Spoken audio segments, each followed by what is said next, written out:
Kamna, we can start. Sure, sir. सा विश्ववायु सा विश्वकर्मा सा विश्वधाया इन्द्रस्य त्वा भागं सोमेन आत्मचमी विष्णुभ्याम रक्षा. This is the fourth shlok from Prathama Adhyay of Yajurveda. That means that Sa or she is the life of all universe. She is the creator. She is the one who holds all as a mother. She is the part of the one who has controlled all the senses, the one who is full of life, the one who could have brought her up properly, and one must protect her, as she is the solution.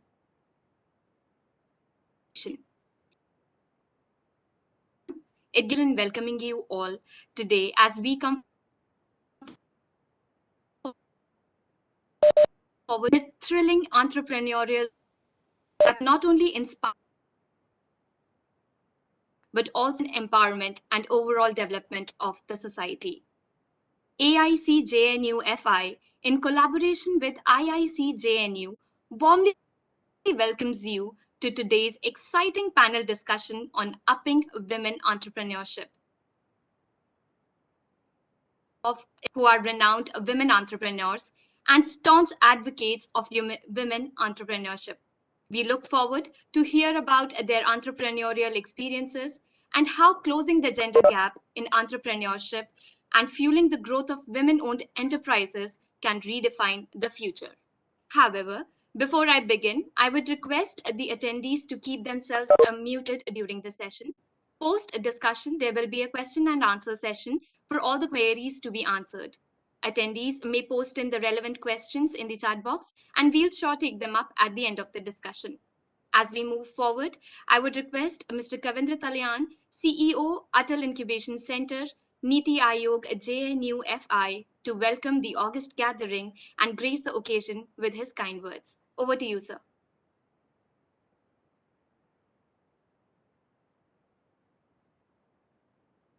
Sir, you're muted. Thank you, Kamna. Am I audible? Yes, sir, absolutely. All right, thank you. So, very warm good evening to everyone. I'm very happy to greet all of you here on behalf of AIC JNU5 and IIC. I hope all of you are fully vaccinated and healthy. I welcome our esteemed panelist, Payal Manan Rajpal, who is South Asia Head, Robotex International, Professor Rana Pratap Singh, who is President IIC JNU and Rector 3 at JNU, Kanchan Dwivedi, Founder Longini, Dr. Anupama Singh, Founder Sequoia in Silico, Pooja Arora, she is the co-founder of AmLabs and a researcher at JNU. She is the moderator of today's session, and all the participants who have joined this panel discussion today evening. Just to brief you about AIC JNU5, AIC JNU5 is a startup incubator promoted by JNU and supported by Atal Innovation Mission, Niti Aayog, Government of India. Housed at Convention Center in JNU, we serve students, the faculty members of JNU, as well as the community founding teams by fostering entrepreneurship and nurturing startups in healthcare, IT, artificial intelligence, energy and environment, food and agriculture, rural technologies, and other areas of social relevance. As we have a very sharp focus on women entrepreneurship, as at JAC JNU5, we aim to incubate at least 60 startups founded or co-founded by women entrepreneurs in next 5 years, with the creation of 5,000 jobs in the ecosystem. So, just to set the context, what can we really do to help women-led businesses survive and thrive? Our dignified panelists are going to discuss it threadbare, but setting the context of the challenges faced by women entrepreneurs today. Unequal access to financial support plays a significant role in the gender gap, particularly for women starting new enterprises. There was a study by a US-based think tank. Investments in companies founded or co-founded by women averaged around $935,000, which is less than half the average of 2.1 million USD invested in companies founded by men. This disparity exists despite the fact that startups founded or co-founded by women actually performed way better over time, generating 10% higher cumulative revenues over a period of 7 years basically. So, how to close this gender gap in entrepreneurship and how to fuel the growth of women owned enterprises? This panel would share their insights on. Thank you so much for joining in, and thank you again. And I again thank you all the participants who have joined us this evening. Over to you, Kamna. Thank you, sir. Before we move forward with the session, I would like to give a brief introduction to our panelists. Today on the panel, we have Ms. Payal Manan Rajpal, South Asia Head at Robotex International and Director at Robotex India, a non-profit organization that believes that every village in India should have the opportunity to learn future skills and which will ultimately help in building an intellectual, innovative, and an incredible India. She has been awarded the Top 100 Global Influencers Award 2021 and the Changemaker Award 2021. Ms. Payal is also the founder and leadership coach at Red Mango Coaching Company and the founder of Hack the Crisis India that concluded nation's biggest hackathon in April 2020 along with the Ministry of IT and Electronics, Government of India. Payal ma'am, thank you for joining us today. It is our privilege to have you on the panel. We welcome you, ma'am. We also have Professor Rana Pratap Singh ji, that is presently the President of Institutions Innovation Council, JNU. He is also Rector 3 and Professor of Cancer Biology in the School of Life Sciences. Professor Rana Pratap Singh ji was earlier a visiting scientist at the University of California, USA. He has also served as a professor at Central University of Gujarat. We heartily welcome you, sir. Thank you for gracing the panel with your presence. We also have with us Ms. Kanchan Dwivedi, ex-veteran and the founder for Loan Guinea Lending FinTech. She is also the mentor of Change ATL Bangalore. Her passion for financial inclusion and helping people achieve their dreams is not hidden from the world, as Loan Guinea donates 5% of fees to Akshay Patra charity. A philanthropist at heart, Ms. Kanchan Dwivedi volunteered as a Team Ek Desh for Apna Desh Apna Mask campaign that impacted over 100 million Indians in India's fight against corona between April and June 2020. Ms. Kanchan Dwivedi has also been communication team lead at Startups versus COVID-19 and co-convener membership CII-IWN. Kanchan ma'am, we are indeed very honored to have you with us today. Thank you for joining the panel today. We heartily welcome you. We also have Dr. Anupama Singh, founder and CEO, Sequoia in Silico Private Limited.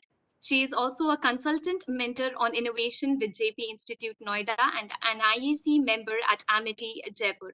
Dr. Anupama has work experience of over 16 years in computational biology and statistical computing. Additionally, her areas of expertise include project development and AI-based ALP and business analysis process development. Dr. Anupama was a winner of Innovation Entrepreneur in IISF 2018. In the Grand Challenge Exploration 3 2018, Dr. Anupama was awarded for her invocation project in an effective computing in private venture tech startup. Dr. Anupama, thank you for gracing the panel with your presence. We are extremely delighted to have you with us today. A very warm welcome. Ms. Pooja Arora, as sir has already introduced her, she is a PhD scholar at JNU and a consultant with a German Institute of Global and Area Studies. Ms. Pooja has done masters from London School Economics and she is also the co-founder of M Labs. Ms. Pooja is the moderator of today's panel discussion on upping women entrepreneurship. So without further ado, I would now welcome Ms. Pooja to take this session forward. Over to you. Thank you, Kamna. I'm delighted to be a part of such a stellar panel, I must say. Good evening, everybody. Thank you for joining us. We gather today to discuss the prospects of increasing women's participation in the economy as business owners and employment generators. It is true that if India wants to become a $5 trillion economy by 2025, it needs to proactively encourage women to become entrepreneurs.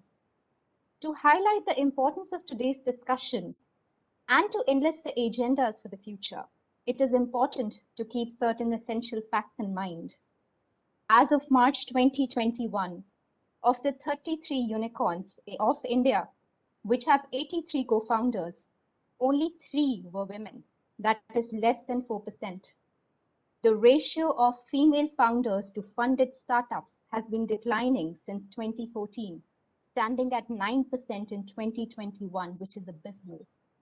And though gender disparity exists across the world, including the companies that are a part of the S&P 500 index, India needs to realize that women bring certain essential perspectives to the table. And where else to begin discussing this essential topic than at a university where the gender ratio is skewed in the favor of women? And without further ado, I hand over the stage to Ms. Payal, my senior from LSE. Ma'am, over to you.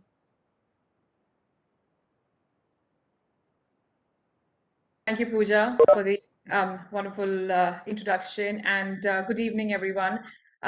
Super stoked to be a part of this magnanimous panel. Thank you for having me.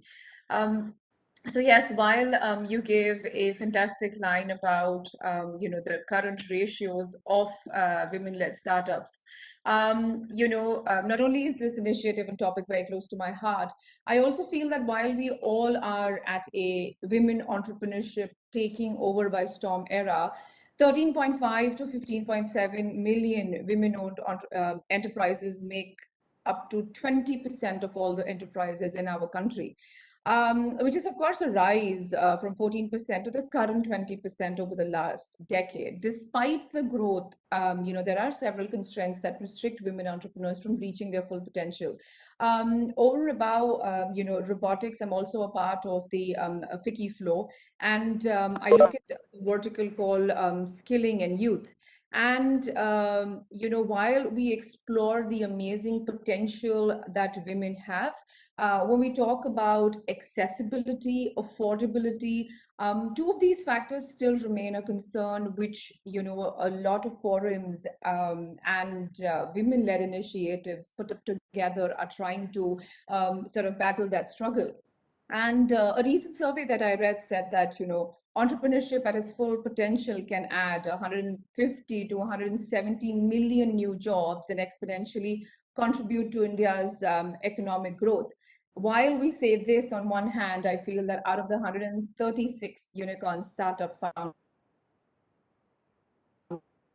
of them are female, and only one of the startups this year from the 27 was valued over $1 billion. So yes, there is a major shift in mindsets which is needed to be created. Suitable conditions to facilitate and encourage more women entrepreneurs, as current networks, I'm sorry to say, are heavily dominated by men.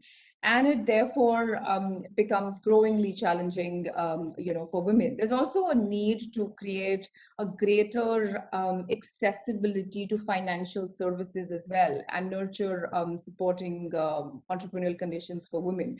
And I think further on in the talk, I will, speak about the women-led initiatives that we have with robotics and with FICCI, and what we are doing as a part of, contributing towards increasing the number of women-led startups. So once again, happy to be here and look forward to hearing your thoughts as well.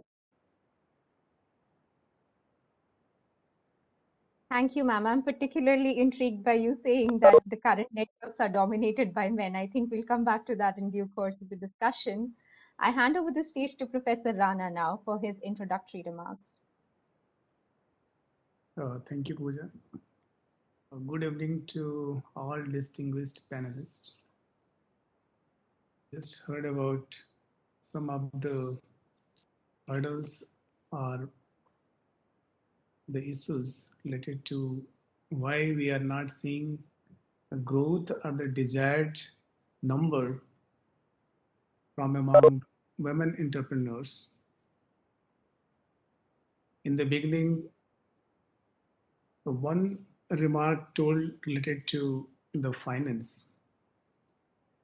how and why women entrepreneurs, they are not able to get enough financial support to come up with their businesses.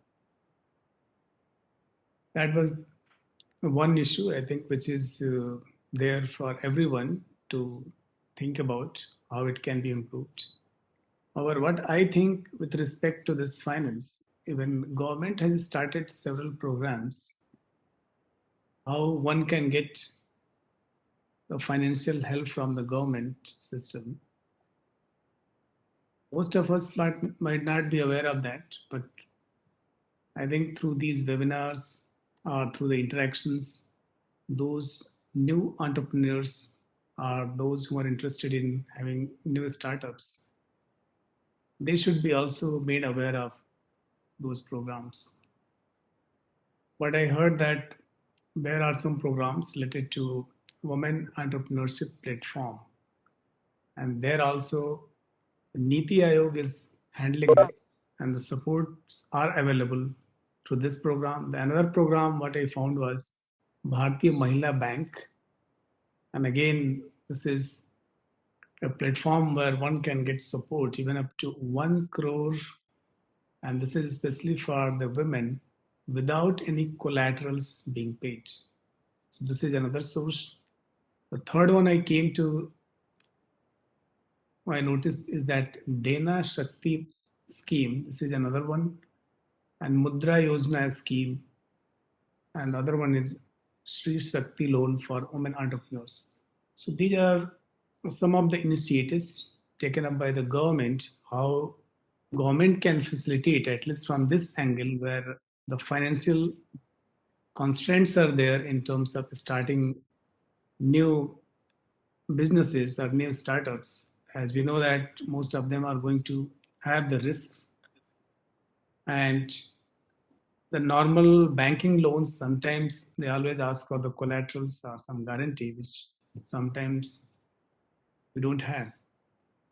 So in this regard, the other one, what I would like to mention, our ecosystem of teaching and research. On one hand, the financial limitation. On the other hand, whatever teaching environment we have in our university campuses or the institutions, are we doing enough to encourage those students or young minds to come up with these challenges? We do research, but how much research is getting converted into the startups? And out of that, how many of these students are going to be a successful entrepreneur? So these innovations and inventions, sometimes I see that they remain just published into the papers and it is not moving forward. So there is a big gap. So how one can take up this challenge to fill this gap, whatever innovations have been done, how to take these innovations and come up to the entrepreneur for having a new business. We all know that in the research, usually it is a very time consuming as well as money consuming. So research is actually the transformation of money into the knowledge. However, when we talk about innovation or entrepreneurship, it is actually the transformation of the knowledge into the money. So how we inbuild this concept into the minds of the students so that they can come up with these ideas and fill this gap. Third point was related to the skill development.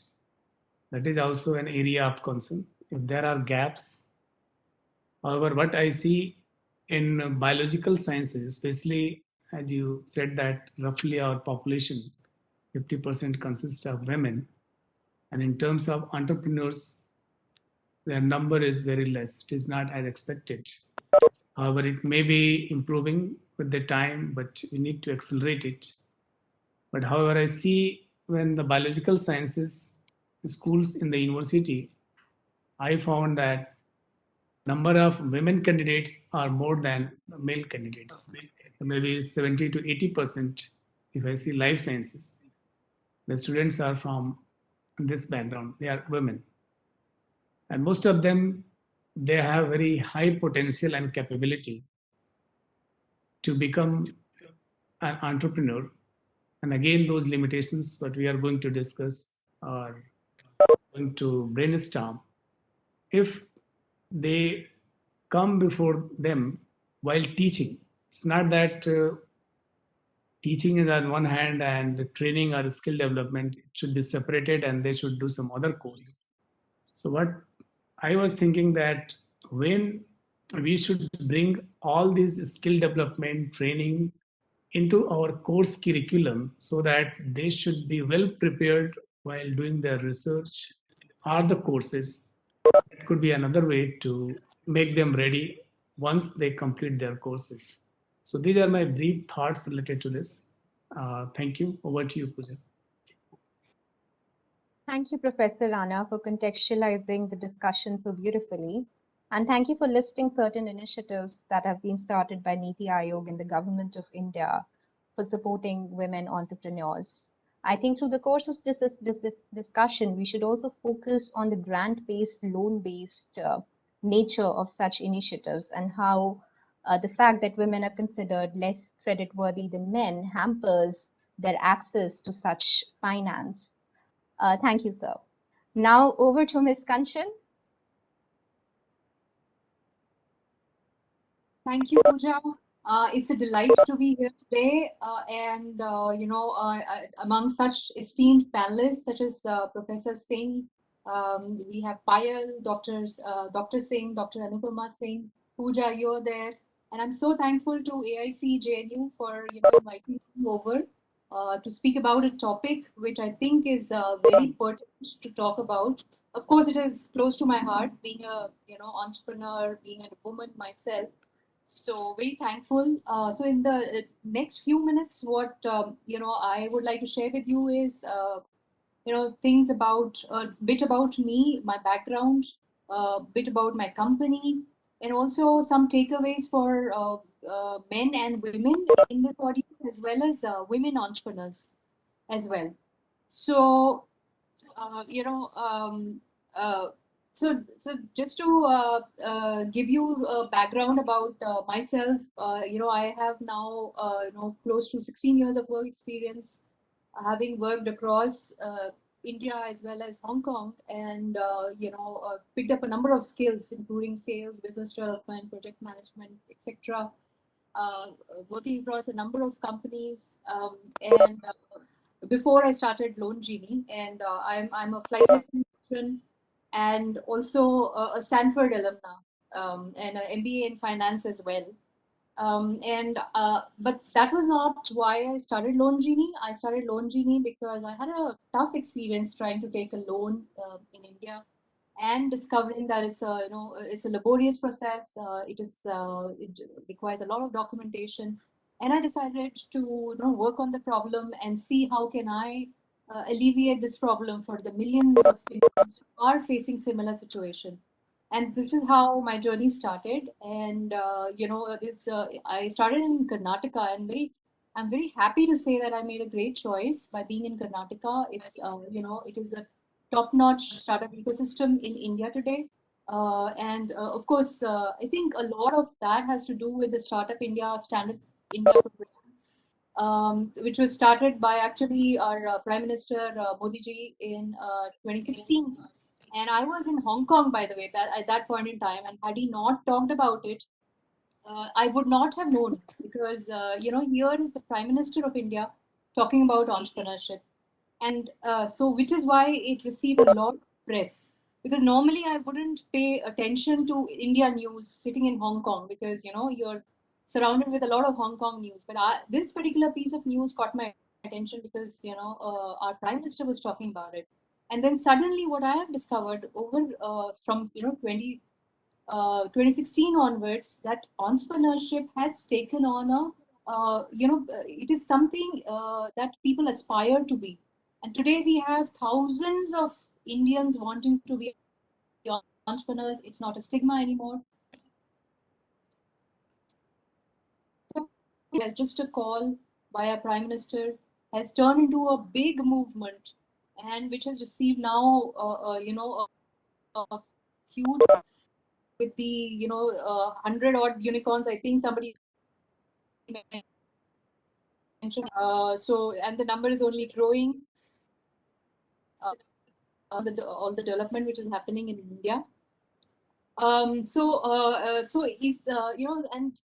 is the idea of helping people out through my work of making a difference is what motivates me. So more than, of course, making money for myself as an entrepreneur, that is a primary goal, but that is not the ultimate goal. For me, what good do I do to the society is equally important. And, I'm working towards that, how I can enable people with low or no credit scores to get small microloans so that they can buy their smartphone or a laptop, attend to a medical emergency. And so we're looking at financial inclusion. We're looking at, making a social impact through meeting a lot of SDGs like, gender equality, like, reducing inequality in the environment. So, I would also like to appreciate the role of, AIC incubation centers all across India. And I'm very happy to be speaking at one today. I'm a big fan of what Niti Aayog, as a think tank, Mr. Amitabh Kant has been leading, because of which I am a mentor of change with a school in Bangalore, because I don't believe in being from a particular region. I believe in being Indian. So, I'm from Uttarakhand, but settled in Bangalore, with roots in UP. So, I basically call myself an Indian. And so that's how I, see, and more than this, beyond being an Indian, sometimes I see myself as a global citizen because, I'm a Stanford grad as well. So, these are some of the things which I just wanted to leave you with. And in terms of takeaways for men and women, for, what to do to up women entrepreneurship, I would say, first of all, to all the men out there, all the women out there, please promote women entrepreneurs. Please invest in women entrepreneurs if you're an investor. If you are, you're associated with entrepreneurship, encourage, promote, sponsor women entrepreneurs. So that's the first thing. The second thing I would also say is that I think one of the leading causes that women, there are not a lot of women entrepreneurs is, the number of women entrepreneurs who are out there, as we have just discussed, they are mere some, 13% of the business enterprises which are there in India, as per a Google Bain report, which was conducted in 2019. And I'm sure that number has even fallen down further after COVID because women have to take up a lot of responsibilities, additional responsibilities at home. So, I would say that in order for women to see better role models, we should have more women on panels. So please do not have panels, which is all male panels. I would request all men and women to pay particular attention, especially in events, to have at least one woman on the panel, and to ensure that women are inspired to take up entrepreneurship. And the third thing I would say to men and women is support women in your everyday conversations. If you're having a group meeting, you see a woman keeping quiet, ask her to speak up. Or a woman being shut down, again, you have to encourage, not only in work settings, but also personally in your house, in your home. If you see your mother, sister, wife, your friend being ignored or, not being encouraged, I think you should step up. You can be a man or a woman. It is not only on men to do this. You can be a woman, you can be a mother and say, no, my daughter will become an entrepreneur. So these are some of the things which I leave all the men and women with. Now for women entrepreneurs, I have three, basically takeaways. The first one being, you have to document everything that you do as a woman entrepreneur. It is tiresome There'll be times when you'll wonder why you're documenting everything, but data is everything. So in order to come across as data driven, please document all your agreements, whatever the work is being done by your teammates, so that you can refer to those particular points when you're raising an issue with your teammate, when you're presenting to your investor. So be data driven. That's the first thing. The second thing is, I would say, persevere. So be determined in what you have set out to do and go after it, and be at it. It's not going to be easy. But entrepreneurship is not easy. It's going to be tough, and most of the time it is tough. So be prepared for all the tough times and keep at it. So please persevere, don't give up. And the third thing would be positive. You as an entrepreneur, a lot of things which will come to you will be negative. Most of the time you will hear no's. But I would say, in spite of all the negativity around you, please be positive in your life. Look at the glass as half full and not half empty. Thank you so much. That was just fantastic, ma'am. When we spoke earlier in the day, I told you what you're doing is absolutely noble. And I do believe that the financial revolution in India is now going to be led by fintech firms like Loan Genie. And thank you for the practical advice that you just imparted to all of us. And we hope to stay positive in our pursuit for entrepreneurship. Over to Dr. Anupama, our in-house incubator.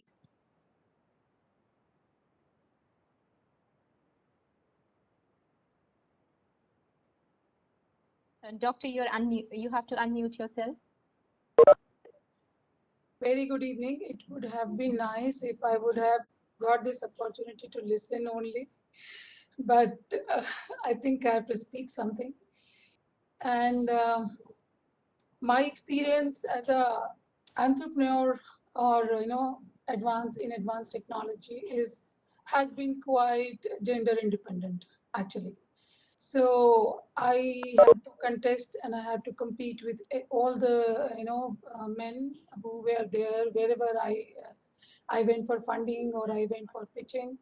So till now I have not faced any discrimination there as far as that community is concerned, who funds, and they actually fund for only your technical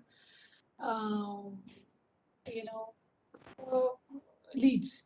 So, but as a woman, I have a lot of disadvantages, shortcomings. I have to face in day-to-day life, which is causing some kind of doubt in people who invest in us. For example, I'm very thankful to COVID. I'm sorry, I'm making a very strange statement, but it's the time when people came to know that you can work from home also, because part of my development of this venture, I have been working from home. And at that time, if you say that you work from home, it was like you're not serious.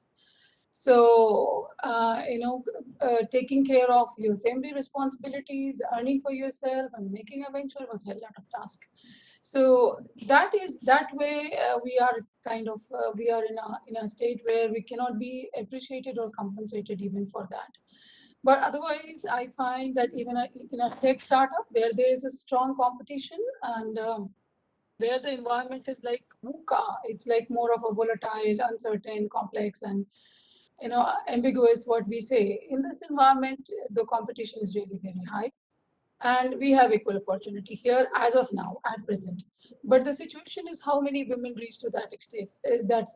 Okay, I have been shifting in my career from government service to doing PhD to being entrepreneur. But I don't see people are that much fortunate to get all those experiments done, because the risk-taking capabilities, even they have, the opportunities are less. So we need to do something about it, and it should come from society and from general mindset, and obviously with promotional incentives which government and other women entrepreneurs can offer. So as far as what limitations I have seen, like the stereotypes which I have faced till now was mainly if I can give enough time to justify whatever I'm claiming to complete. Like if I can be available, after 9 or 10 in meeting offline. Now online is possible, but otherwise. So there are so many hassles which I have faced, along with some pretty bad experience where I was doing some short courses in some of the institutes. I will not like to name it, but so there I was. They simply said, "You are a woman entrepreneur, and you are just dressed like in a jeans and shorts. You look more like a geek, like a male entrepreneur rather than female." So I was like, "Oh, what it is." So there is a kind of stereotyping in mind that a woman entrepreneur should behave in a particular way. They should be in a particular domain, and doubt that if they can deliver.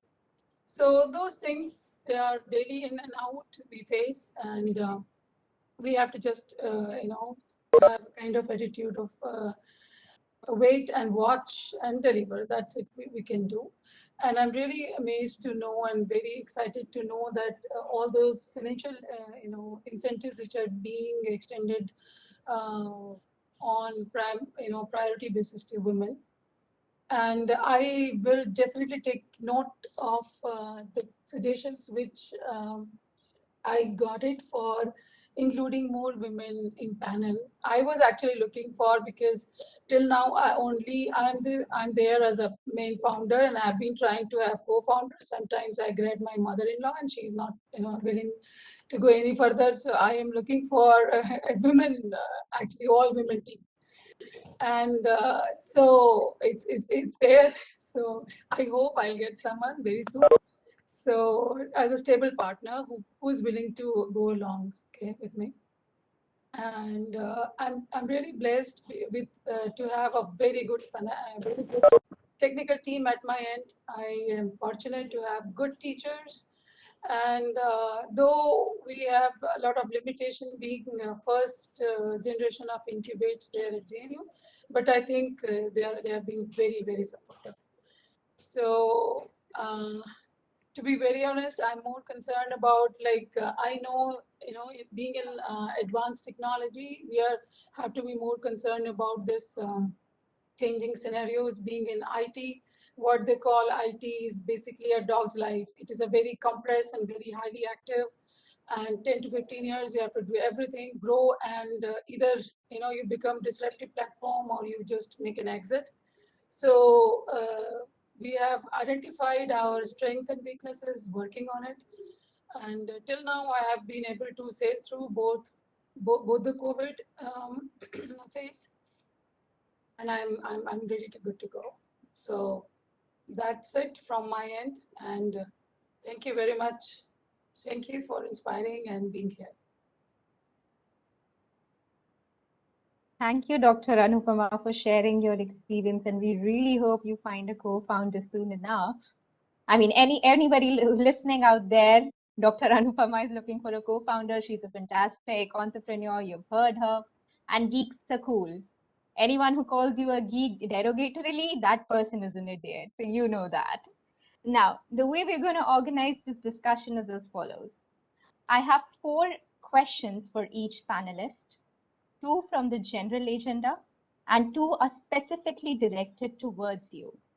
And I hope the questions that I ask do not hurt any sensitivities, because some of them are really tough. So let's see how we do it. The generic questions that I hope all the panelists can answer are: do you think that there is an emerging oligarchy in the startup ecosystem that deters new entrants? Payal ma'am rightly stated in the beginning that these networks are dominated by men. So how do we go around it? How do we work around it?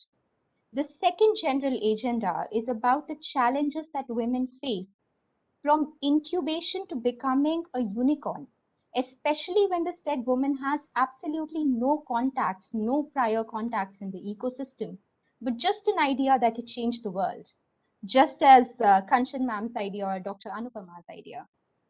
So if you have no contacts in the ecosystem, you have no prior network, you don't have that foundation or the background, how do you go about it? We'll begin in the format that we started. Payal ma'am, 2 specific questions addressed to you.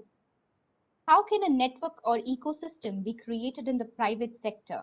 And I mean the private sector, not the government sector, which generally ends up focusing on SMEs. We're talking about innovation-driven entrepreneurship led by women. How do we create a certain ecosystem in the private sector to promote and finance such innovation led by women?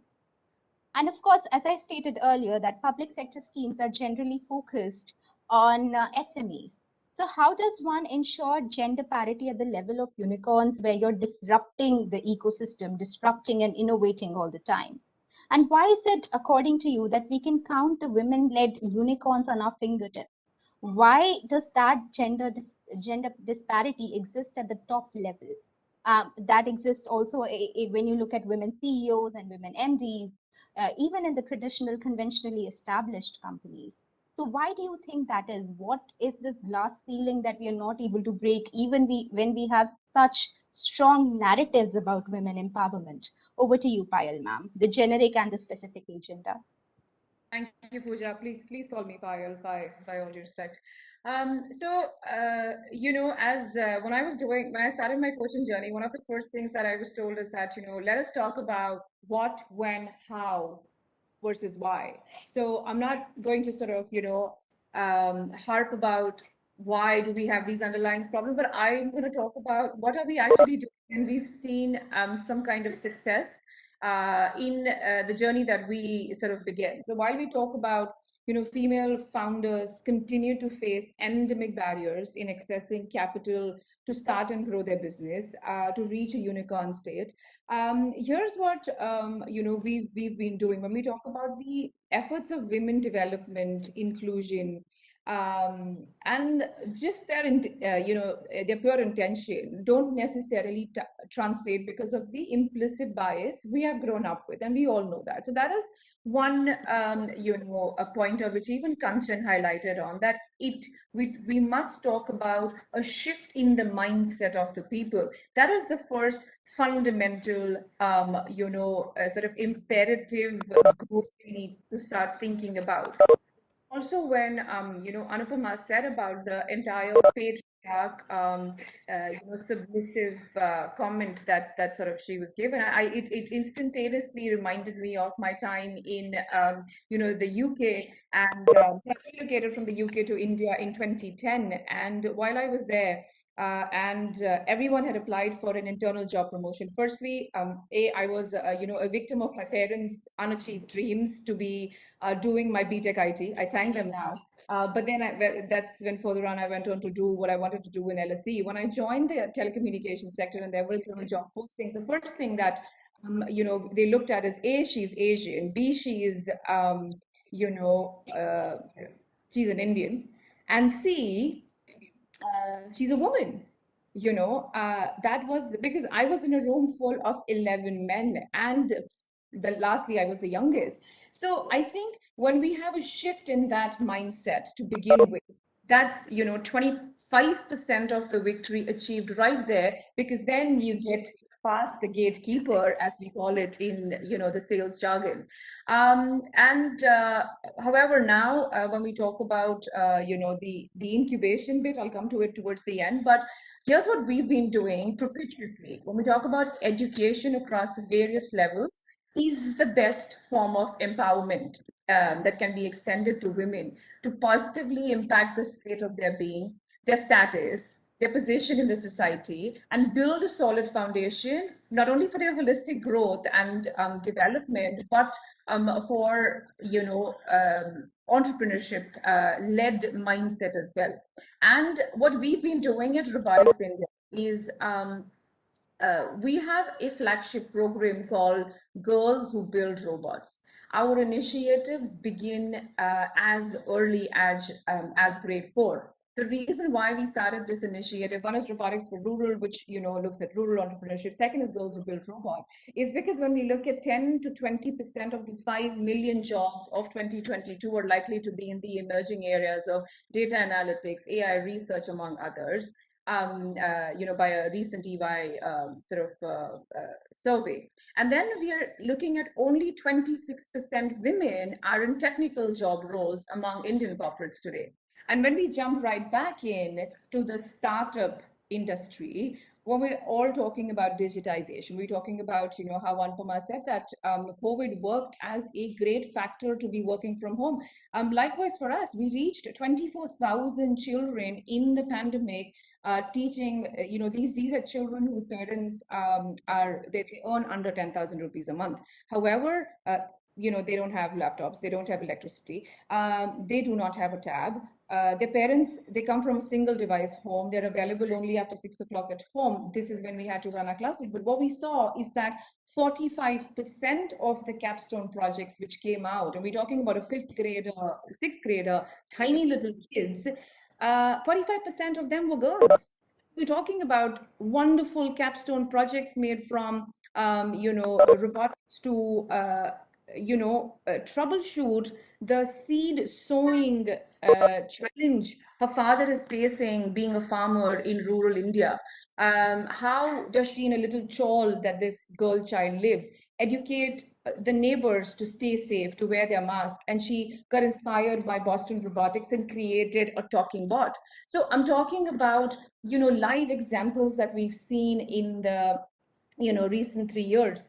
Therefore, one of my, the first pointer I will say is number one, education. What do we do while we have educated these children? Then as our 5-year and 10-year vision mission, 5-year being, higher education, 10-year being employment, we get children to then participate in hackathon and championships. And as AIC and all of you would also know that WRO, First Line, Lego League, like tons of competition for them to have exposure at a K-12 sector.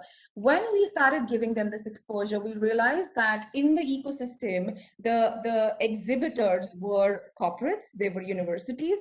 Not only did the corporates like Mahindra, a lot of European startups adapted these prize-winning entrepreneurship ideas that even 10-year-old had, because it was a fantastic idea. It just needed better grooming. And then obviously extending a scholarship to a 12 or a 14-year-old because that person had a zeal in him.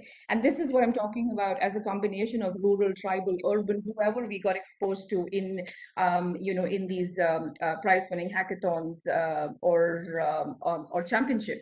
And then the 10-year vision mission being, this is how we then bridge the education to employability to entrepreneurship gap, is by teaching them, is by not just teaching, but by doing this, and not just on paper, because we know currently several women-owned businesses in the country are owned only on paper. And if you don't execute your idea, your plan is basically, hallucination. And that's when, that's what brings me to my sort of, second point, is that women are more conservative. They don't overstate projects. They don't, when they pitch investors, they're often pitching realistic numbers. Even then, they face twice the difficulty than men while seeking out for investors. Looping back, my first point is that if you teach them or ingrain entrepreneurship at an early childhood age, they learn by doing, and they learn by experience when they're doing a tech at the age of 11, which is fantastic. And we've also sort of looped in a lot of institutes from Finland and Estonia while we acclimatize their curriculum to India. Reason being, Finland, everyone knows, for the last 100 years is fantastic when we talk about education. Estonia has a population of only 1.3 million. However, per capita in Europe is the highest number of unicorns produced. And, this is another sort of fallback that we have on. So one, we've done education. Second, we've talking about skilling at an early age. And thirdly, we are, thankful to the forums like TIE, Fikiflow, Atal Incubation Center, a few other foundations, which are not only promoting entrepreneurship amongst women in the cities, which is much more accessible, but also in tier 2 and tier 3 cities in India. So, big thank you to them. And then we have, the global forums like United Nations, who had a recent FinTech Innovation Fund to improve access to finance for women-owned, managed, or led micro, small, and medium enterprises in the region. So I think a little more awareness of these in the ecosystem is definitely going to help women, at least when they know where to look, what to look for, and how do they sort of gain accessibility. And lastly, when you said that, why is there this gap which prevails, I'm going to talk about what we can do to sort of overcome it, because I advise a lot of European women-led entrepreneurship ecosystem. And Anupama, I think I have 4 or 5 women who are looking for businesses to be, and I'll pass their contacts to you. I'm sure they can be those prospect co-founders that you're talking about. But yes, very quickly, I would say that I want to harp about the why, but I will tell that, when it comes to venture capital, and when we talk about women-led VC funds crushing the gender gap, there's a financial incentive to close the gender gap. According to a recent BCG study that I read, it said that women-founded startups are the horse VCs that one should be sort of, betting on, because that they found that for every dollar of funding, these startups, women-led startups, generated 78 cents, whereas male-founded startups generated only 31 cents. With all due respect, women do know how to micromanage or multitask, which we are sort of good at. So, looking back in quick takeaways, how can you actually make it from, a homegrown business to the VCs, or from the VCs to a unicorn? Firstly, I would say is that seek funding or look for women-led VCs or enterprises. And, there are sort of tons of them on the radar when you look at. There are big international funds, which is BVG Ventures, Brilliant, Halogen Ventures, Sogel, Forerunner Ventures. There's the Female Founders Fund, the Jump Fund, etc.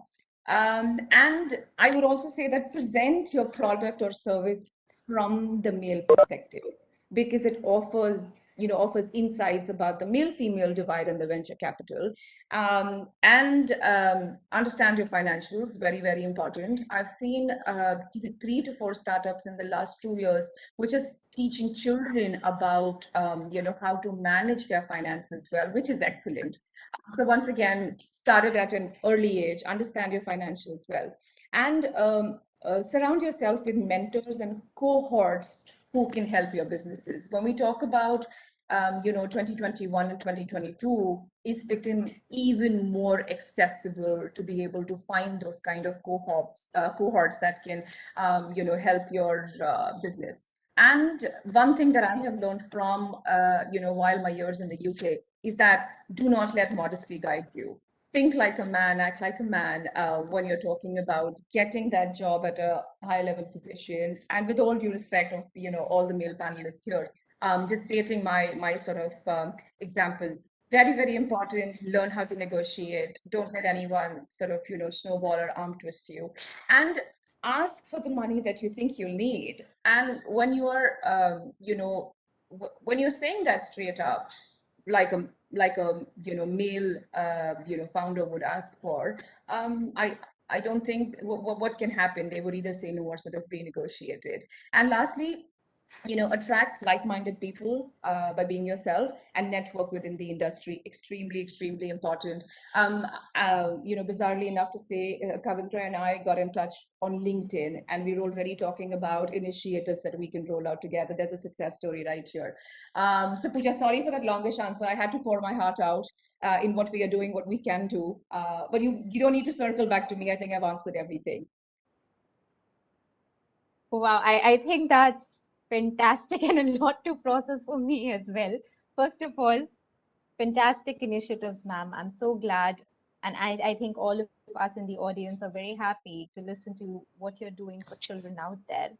A lot of realistic advice coming from you in terms of presenting your business idea to the investor. And I think I relate to what you said here. You said women present the numbers more realistically. And I think that's something that I've experienced too. I mean, when we used to make presentations, well, in our undergrad and business plan competitions, now I go back and think our numbers were super realistic, and that's probably why we never won a single competition. I'm stating it out there. So, we were very realistic, and we were an all women's team. We never overdid it. And I see what you're talking about presented from a male's perspective. Thank you so much for that realistic advice. Now I have to go to Professor Rana, who also happens to be a rector at my university. So I will try to be as respectful as possible with you, sir. So, sir, you stand at the apex of GNU's innovation ecosystem. You stated yourself that there are more women than men at GNU. You also mentioned about creating an ecosystem where creative energies of these extraordinary women can be channeled in the right direction, where we can combine new technologies with the needs of the society. GNU happens to be in a unique position where we are the top liberal arts university in India. We also have a strong technical department, technical expertise. So, for example, what our startup intends to do, me, my co-founders Moksha and Amita, who are also in the audience today, what we want to do is that we want to combine NFTs and blockchain to create an Ediverse, and that's an innovative idea. That's something that M Labs intends to do. And of course, how can I miss a good marketing opportunity, right? So It's 6 o'clock. how actually? Oh yeah, I know. Thank you. I'll just hurry it up. So how do we create that ecosystem at GNU? Could you please answer that question? Thank you, Pooja, for this excellent question. And I agree with all the points just discussed related to the mindset as well as the realistic and unrealistic and the networking, how these things are important. So Payal ji gave a very nice overview. And rightly, as we know that in terms of, I'll just briefly go back to those points that a mindset, how we can change, and from where it starts, as we already know, it is there from our family itself, parent itself, and sometimes that inhibition is there in our mind itself. That is more important to focus on yourself. Is there out in the society, in the parents at different levels. But sometimes we need to make ourselves more strong. And I am very much agree with the Payalji's statement that women should think like men. And my opinion is not only men, but women should think like supermen or superwomen. And then see how you perform in this direction. Related to ecosystem in JNU, how we can improve in terms of having more and more women or female students coming up for entrepreneurship. What I find that, as I just told in the beginning, our course curriculum, as we know that so far universities are known to create knowledge. So this is our century-old concept about the universities, that they are going to produce or create new knowledge. But now what we are talking about, entrepreneurship, that has never been the focus of any university so far. There might have different institutions for developing entrepreneurship. However, now we see that major number of the students, they are there in the university, and knowledge is being created in the university system. We are also talking about the technical knowledge. Then why not we have this ecosystem of entrepreneurship in the university system itself? And that will be a very important measure to fill the gap. What we are seeing, like I said in the beginning, GNU is publishing more than 500 research papers every year, means 500 new ideas or findings. And we may see that only, even if you look at the patents, maybe in a year we get only 10 patents. So our even faculty members, forget about the students and the women, even the faculty members, maybe male as well as female, they are not up to that how they can take up their ideas into the entrepreneurship, that even missing in many universities campuses. So our focus should be in that direction, that how we train and provide training to our teachers itself so that they can teach our students in the classes, in the courses, and how they can go up with their ideas. And I'll just briefly like to tell that our teaching should be focused on to analyzing the opportunities in terms of the startups of the businesses. It is very important first to analyze the opportunity. Unless the analysis is being done, you never know that whatever innovation you are thinking, whether it is going to be useful for the society or the people or not. So that training can be given during the teaching itself, that to be effective, any innovation or a startup, it should be clearly focused. It may be very simple, but it should be clearly focused and it should be need specific. Sometimes someone may be thinking very fancy idea, and if you don't find any takers of that idea, you will end up into fail. So all these trainings should be given in the university system itself, and one should not think too big in the beginning itself. Even a small startup with a very innovative ideas can take up and it can grow big.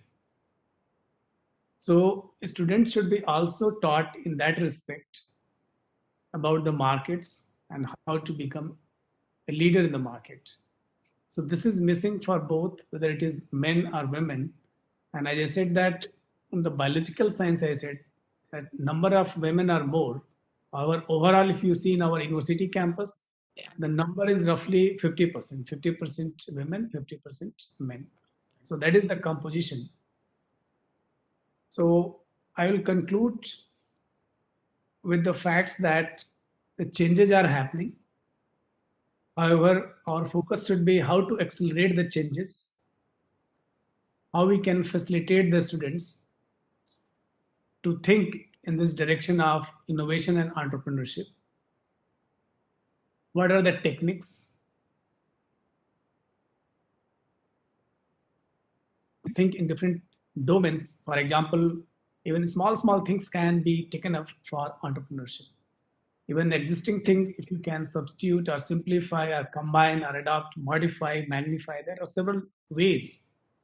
And the student should be made aware of these things. How to put all these ideas to another use, that could be also one of the way to go forward.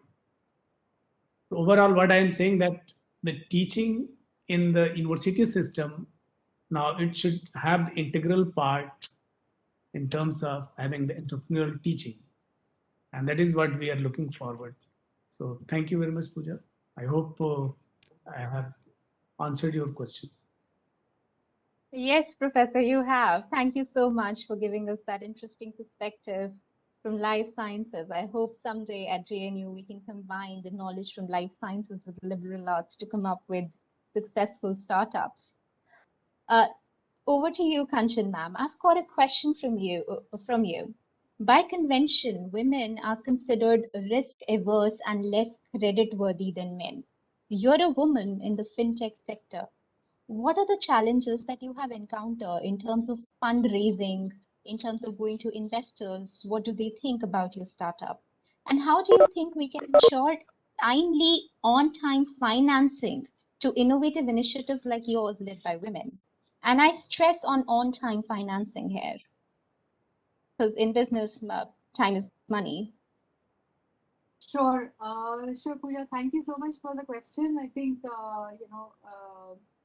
for as far as fintech in India is concerned, I would like to also share with you that in fintech today we have many fintech founders who are role models for a founder like me.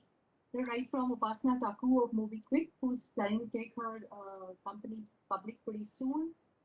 More power to her. I hope she does it very soon, successfully. There is Busy Chapman of Zest Money, Priya Sharma. There's Sucharita Mukherjee. So if you look at the number of women in the fintech ecosystem, including Mabel Chaco, Dina Jacob of Bank Open, there is no dearth of role models today. But still, I would agree with you, Pooja, that there are lesser number of women. But at the same time, it is not a dismal scenario that we need to be really depressed about, because there are women out there who are leading companies and they are very successful at it. You just have to look for them. Yes, the situation can improve, but it is not a dismal, depressing scenario. And the second part of it, if I have faced any issues, let me also share with you about the current status of where I am with Loan Genie. Thankfully, by God's grace, and I also took a couple of my mentors' suggestions. So basically, I would also like to mention here how important mentors are to entrepreneurs, and especially women entrepreneurs, because I have seen that women entrepreneurs somehow find it tough to get mentors. So I think this is one area that women in entrepreneurship, or if they want to up their game, they can do is search in the ecosystem who are these mentors who could help you. And tips for these are that there can be multiple mentors. You don't have to have only one mentor who will take you through the whole journey. You can have a mentor who advises you on HR, another one who advises you on marketing, another one in finance. So a number of mentors. But at the same time, when you get into a relationship with your mentor, be very respectful, respectful of their time, because they are highly experienced. They really don't have time. And like Indra Nui said, you don't choose your mentors. Mentors get to choose you. So if they have chosen you, make full use of the time that they have given you, whatever, 30 minutes. Be very prompt with what are the updates and what you plan to do, and take their opinion about it. The third thing which I would also say about mentorship is that whatever mentors say is not necessarily what you have to follow.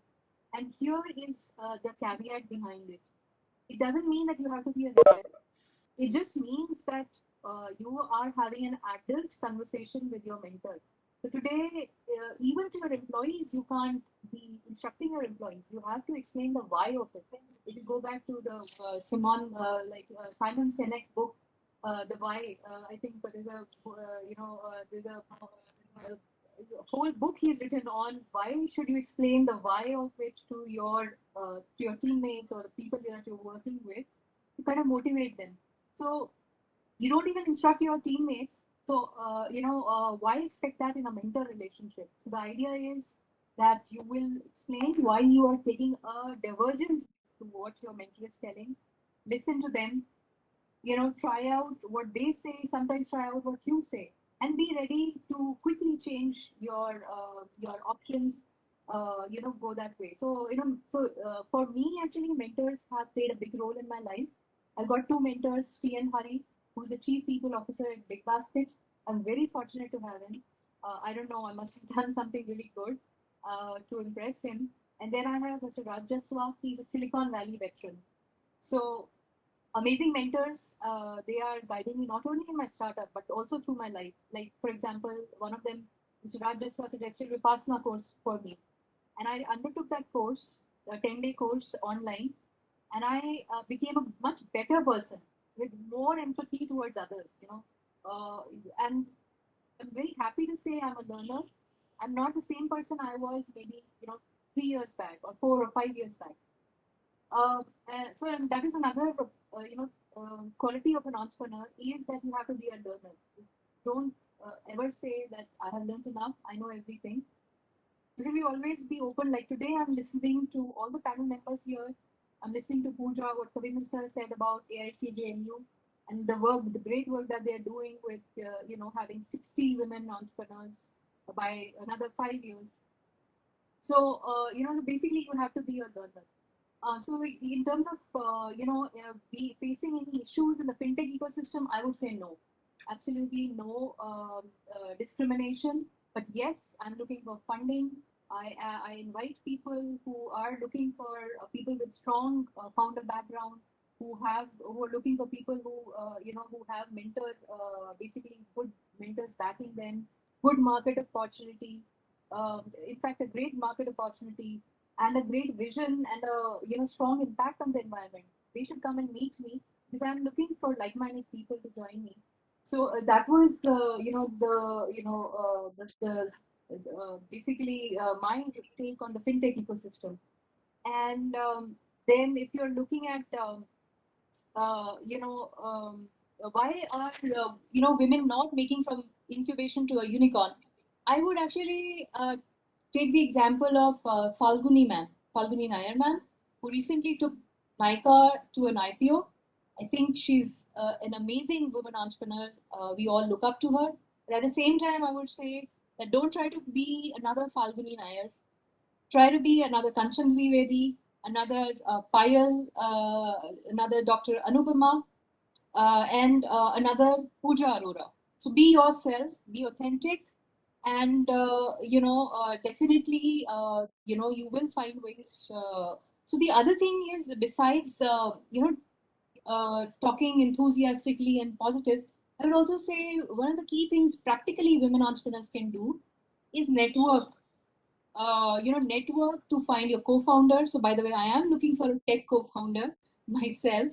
I have a lot of learning to do there. So you should network, because in order to get your next teammate, that brilliant A plus teammate, you need to network. Basically, get to know people. Until unless you talk to them, how will you come to know what they want or what you want, and can the needs match there? What about investors? You have to network in order to reach the to grab the eyeballs of your investor. Basically, you tell them, I'm there, look at me, fund me. So that is how you do it. In mentors, you get mentors through networking. People were asking me, how do you get mentors? You have to be talking to your mentors. And the other thing is, you have to first give to people before asking them, is my philosophy. So you don't go around asking people, help me, help me. You say, how can I help you? You show your value, and that is how people will want to associate with you, because nobody wants to be associated with somebody who's always needy and wanting some help or the other. So give to others as you're networking, then you'll find that people are also reciprocating. So I would say, because it takes so networking, why networking? Because it takes a village to bring up a startup. So if you're thinking that you alone as the founder or a co-founder, two of you, three of you, or four of you will get your company up there, no, it doesn't happen that way. A lot of people have to believe in you. Your teammates have to believe in you when the going gets tough. Your investors have to believe in you. Your partners, suppliers, mentors, so basically the whole ecosystem has to be there to bring an entrepreneur up. So please collaborate, look at collaboration. I know it doesn't come very easily to women to reach out to help, and especially if it is a man, but please do that. Think of men as being on your team rather than being against you. So nobody's against you, nobody's out to get you. Be at it, show your potential, and definitely people will recognize you. So those were some of the thoughts I wanted to leave you with. And then the women in tech is something which is very close to me. So I'm a BSc in physics, chemistry, and maths, and after that I did my MBA in finance and in marketing from California State University. So, but I strongly believe that women in tech is the future for women, because tech is going to be all pervasive. There's no way that you can escape tech. So I urge all women to encourage more women to be in tech. Like Professor Singh just mentioned, there are a lot of women taking up tech, but what happens after they get into a job is a sad picture. The facts are that today only 14% in the Indian tech system are women. Only 14%, let's say, out of 14 women out of 100 men. So there is a huge disparity or huge gap which exists between the number of men and women. Though at graduation level there's no gap, Graduation, we have nearly 50-50 women and girls and boy students. But later on, the gap becomes bigger. I think the ways we can address this gap in tech is that we can provide the support. We can provide it at this corporate level. I think huge steps are being taken by the corporates today. Like Accenture has a program in which they say, initiative in which they say, I think by I think 1 or 2 years they want to have 50% of women at the workforce. There'll be 50% women in Accenture, worldwide. So this is the kind of step corporates need to, kind of goals or objectives that corporates need to keep. The second thing is at home again, you have to have a good support system from your husband. It's very important the kind of man that you marry. Is he going to support you when you have the child? Is he going to support you, when there's a transfer or night shift involved or any kind of. And what about the others in the ecosystem? Let's say you're not married, then what about your mother or your father? Are they going to support you? That plays a very important role. And one of the ways you can engage your family is, you get them involved in your work. So if you have a family day, take your family to work. Let them know, let your child know, let your husband know what kind of work are you doing, and give it equal importance by going for networking events and requesting, in fact, the networking events during daytime. If nighttime is not possible, it is not safe for you, then request, put that thing up. Ask in the meeting that I want this networking event. It is held every day, every year at 9 o'clock. Can it be held in the afternoon? Can we go in for a corporate lunch? So I think women also need to put forth their needs and requirements. And, definitely people are there today, a lot of diversity and inclusion heads who are willing to listen to women. So these are some of the ways that women in tech can be encouraged. In fact, I'm leading a program at Indian Women Network in Karnataka, which is a subset of CII, which is called Women Trailblazers in STEM. So I have got tremendous support from in IWN leadership of Nandini Sarkar. She's the head diversity and inclusion at Boeing. Also Anupama Venugopal. She leads a very leading legal firm in Karnataka. So both these ladies, including CII, male leadership, Ramesh sir, Jyoti Pradhan ma'am. So all of them have, encouraged me to take up this initiative, in which I have these webinars every month. Next, on December 13th, we are having Sarbani Bhatia. She is the CTO of Dainik Jagran. So we are having her. She's going to speak about her tough journey of having started off in Kanpur, when her colleagues were working in fancy companies, MNCs. She chose to work in Dainik Jagran, and she has stuck through. She's a true leader.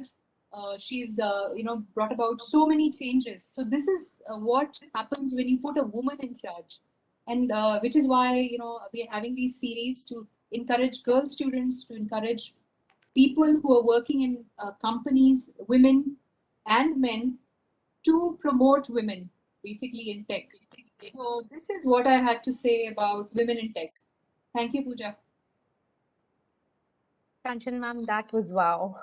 And I'm so glad to hear about your initiative with the India Women Entrepreneur Network. I think that is what it was. I'm glad that you haven't faced any problems as such in the fintech sector. And thank you for the realistic advice that you just gave us all. Now we're overshooting our time, but we have certain really essential, interesting questions from the audience. Dr. Anupama, I had prepared some questions for you, but I think in your introductory remarks, you answered most of them. But there is a question that I think you can answer best from Dagar. Dagar says that he has a government job, he or she, I don't really know what gender it has a government job, but the passion is to have a startup. And he wants to know, how does he convince his parents to do the startup? And I think you mentioned that you moved from the government job to the startup sector. So could you please talk about it a little bit?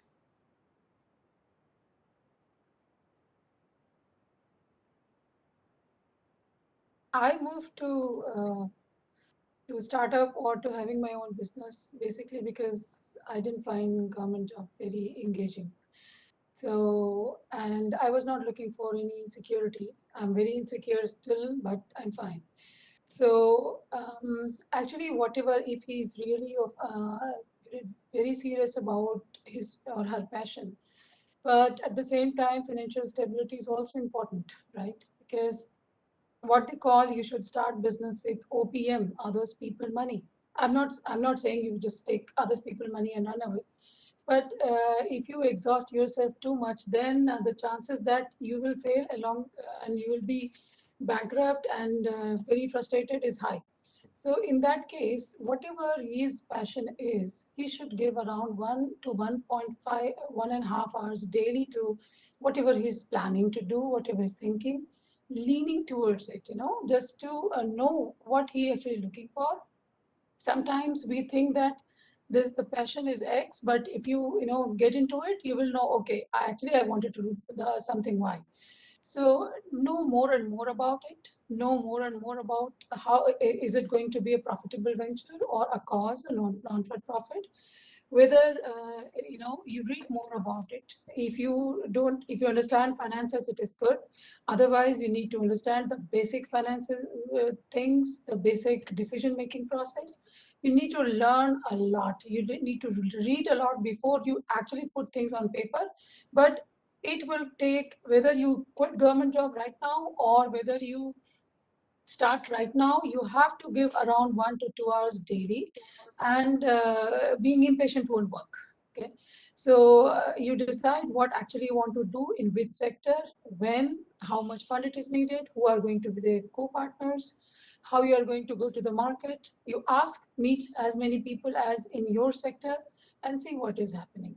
So before you take a plunge, you should be prepared, because you want to sail through. You want to make a profitable business, not to just a kind of it's not fun anymore to just get into it and fail. Okay, you should be ready to fail, but you should be, the chances should be more. You should weight the risk rather, just to go and fight. Okay, so there's a good chance that he will be happier if he joins his own passion as a business. So I'll suggest him go for it.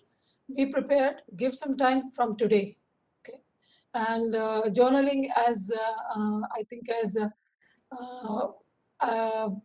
I think if Miss Kanchan suggested, I think, about journaling. I am very much it. I still do a lot of journaling. And it is very much important to keep your thought organized and to find out actually what you want to do. So I'm very much pro business, so you should try. I hope that answers your question, Tagar. Thank you, Dr. Anupama. Now, here's a question from Sharvi, and I think, Payal, you can answer this best. I don't know why I'm directing this to you. This was the first question that came in when you were talking. She says that she's working on fashion technology, but she feels that boys try to dominate her when she's trying to deal with them. How should she deal with it? Wow.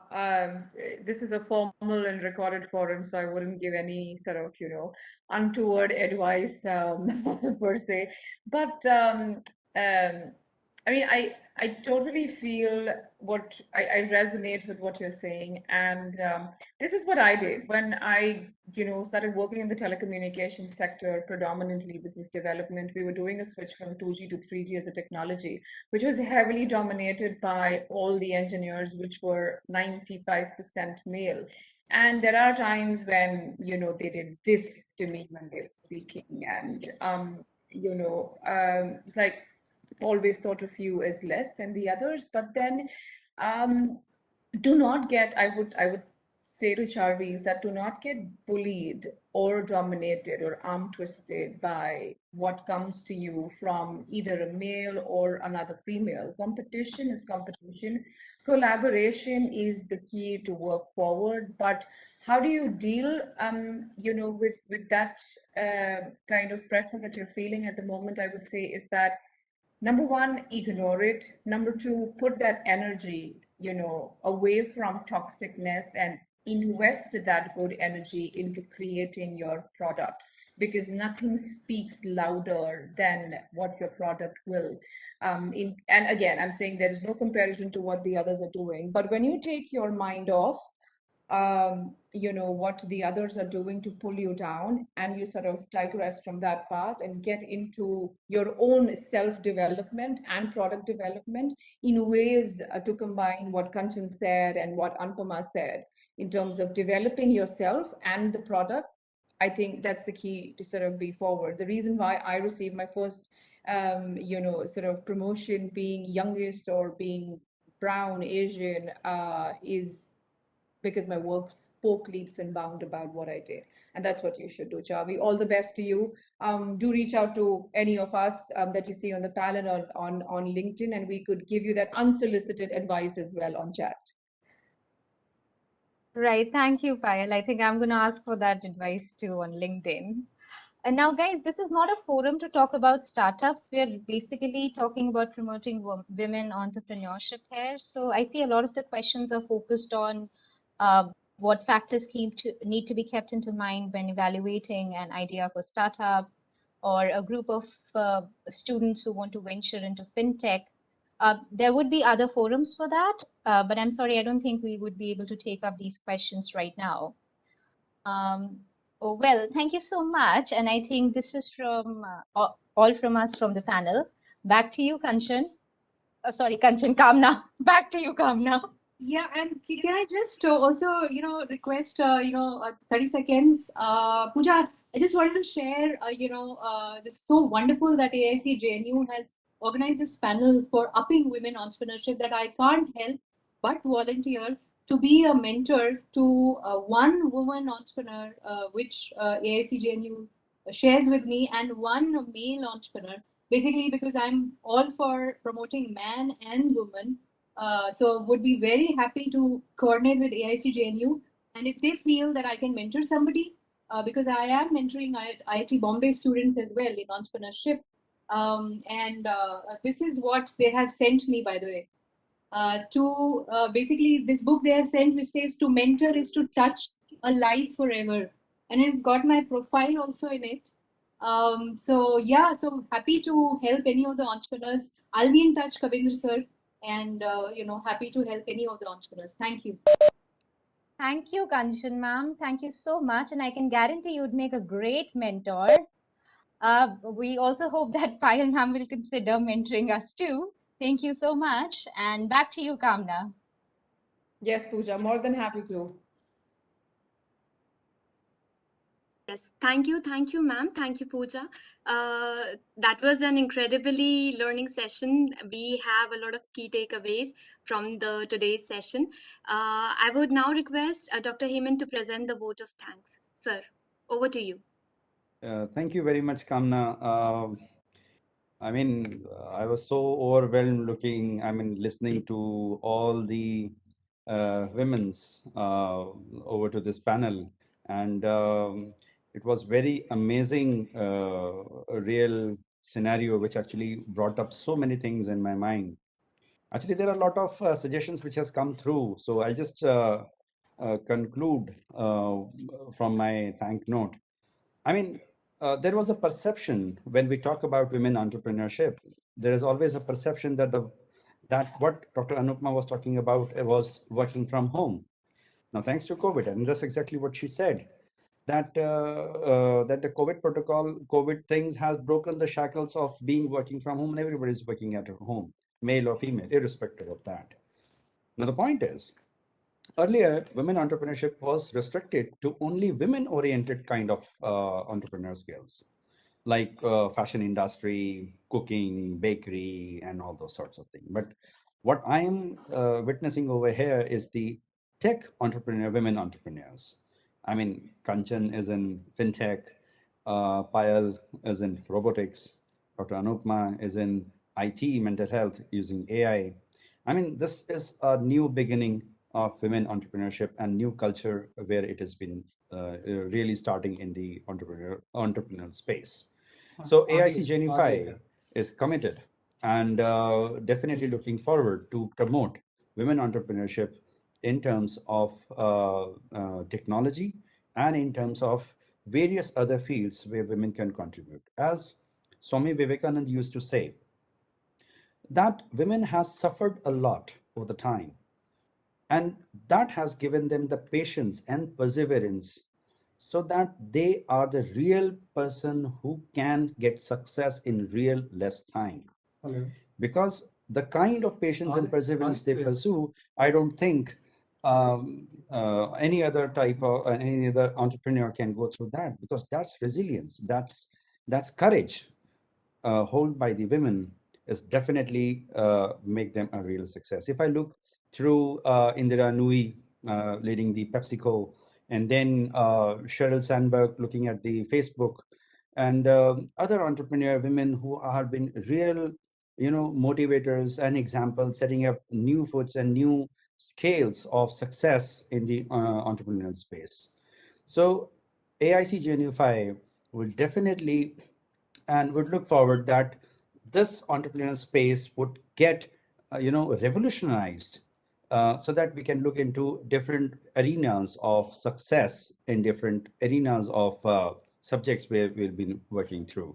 So I would like to thank Kanchan for being here and really putting her real words, which are very, very encouraging for the participants and for us, and we'll definitely look into.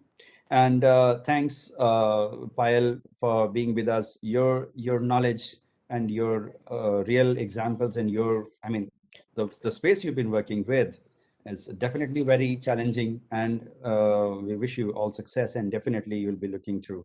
And you will really be an example to us that really women can lead such fields in a big manner. And really, Dr. Anupma, to be very honest, she's been my close pal, and we were studying together. But I have seen her journey. I have seen her struggle. I have seen her resilience. I have seen her courage. So I appreciate the way she has transformed herself from being an academician to an entrepreneur. So I've seen her entrepreneurial journey. So she's been a really encouraging example for us. So definitely, we can always put her as an example to our students that how this transformation can be done, because I have seen the real transformation over here. And thanks, Professor Rana. Actually, Professor Rana, to be very honest, the mainstay of innovation success journey in JNU is Professor Rana, because his vision actually started giving up shape to JNU FI, and his leadership has given a success that we are looking through, that real people with real journeys are with us now. And definitely we, with all the three women entrepreneurs, would like that you should come to AIC JNU5, mentor our women entrepreneurs, and really help them to grow at different level. Thank you, Professor Rana, for being with us and sharing your views. I would like to thank Kavindraji. To be very honest, he brought an idea. Why don't we have a women entrepreneur panel discussion? So we're talking about, isme naya kya hai? What's new in it? And that's what he said. Let's see, women entrepreneur is seen as a different space. And AIC JNU5 should give a totally different outlook of women entrepreneurship. And I quite like this idea, and he's been quite successful in bringing together 3 entrepreneur women who are into tech space. It's really encouraging and really over to that.